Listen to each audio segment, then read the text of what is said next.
é difícil o homem ir no seu consultório querendo isso. Tem um certo tabu, lógico que tem um certo tabu, o homem não vai chegar lá e falar, pô, eu quero aumentar o pau. Não, não vai chegar assim. Mas a gente consegue ver, a gente consegue entender a forma que ele entra no consultório, a forma que ele começa a conversar, que ele quer alguma coisa desse gênero, tá? E o interessante é que não é só nesse paciente que você aborda isso. Isso começou a fazer parte da minha anamnese. Então eu abordo isso para todos os meus pacientes, todos, sem exceção. Acaba fazendo parte de uma rotina. Sim. Da mesma forma que... rotina sexual, né? Eu sou urologista, sou médico do homem. Eu vou perguntar da parte de urina, como ele tá urinando. Eu vou perguntar da parte sexual, como é que tá a ereção, como é que tá o libido. Assim pra mulher também, né? Exatamente. Libido, anticoncepção. Perfeito. Entra dentro de um... E daí, dentro da parte sexual, cara, eu tenho que abordar o que ele acha, qual que é a imagem dele sobre o corpo dele. Do corpo, do pênis, tudo isso. E daí, sim, ele começa a entender que eu tô ali para ajudar e ele começa a se abrir. E o mais interessante é que poucas pessoas sabem disso. Tanto que, mano, a gente tá conversando aqui, eu acho que vocês nem sabiam que isso existia, né?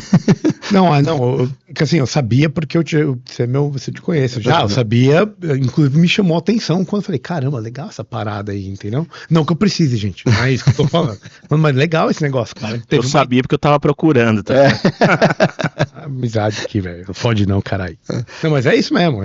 E daí eles não sabem, os pacientes que chegam lá para fazer uma rotina qualquer, eles não sabem. E você começa a perguntar disso, e é sempre a mesma pergunta. Mas, doutor, dá para fazer isso? Daí você explica tudo que dá, você começa a mostrar como que faz, você começa a mostrar os resultados. Cara, é inevitável. Tá, então beleza, o PV fechou com você.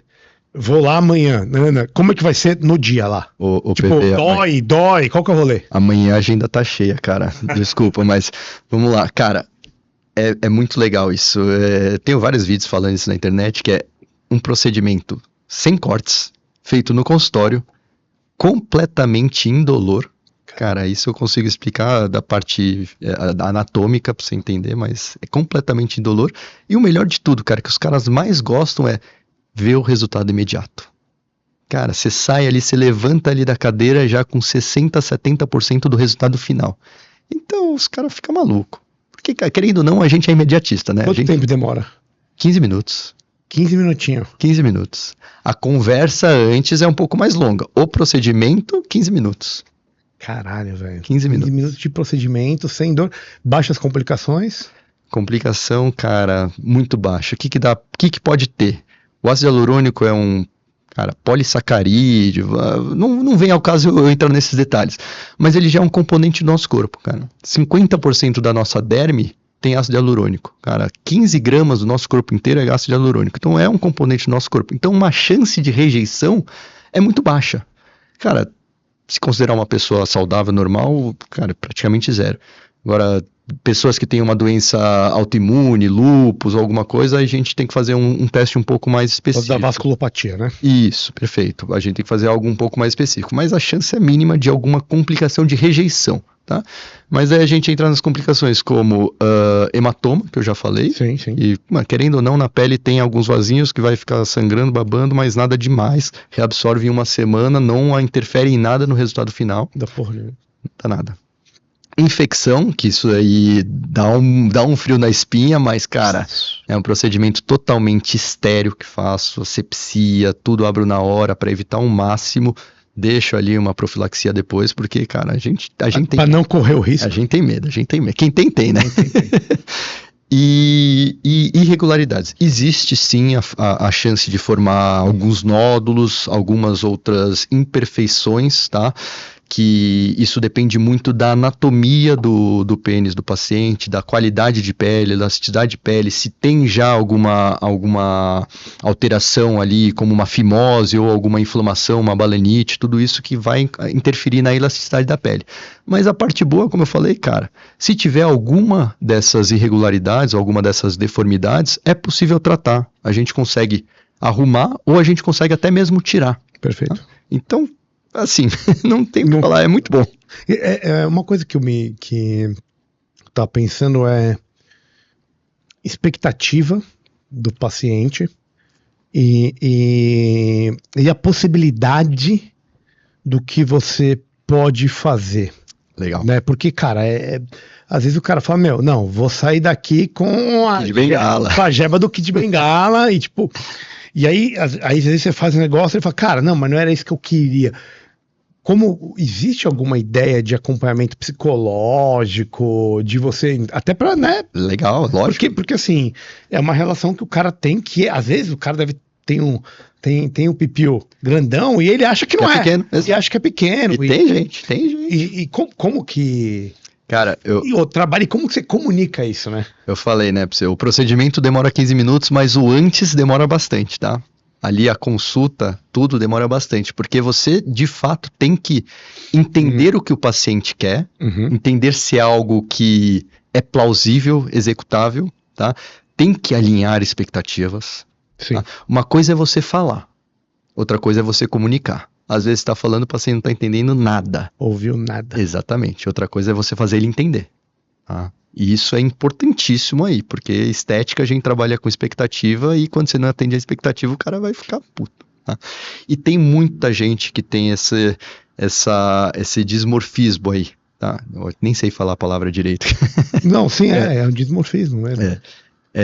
Que é a pessoa que está extremamente normal, tem um órgão ali dentro da média do brasileiro, às vezes até acima da média, mas para ele é pequeno, é ruim. Ó, tô vindo buscar aí. Tá tendo uma ambulância no fundo aí, PV, tá ouvindo?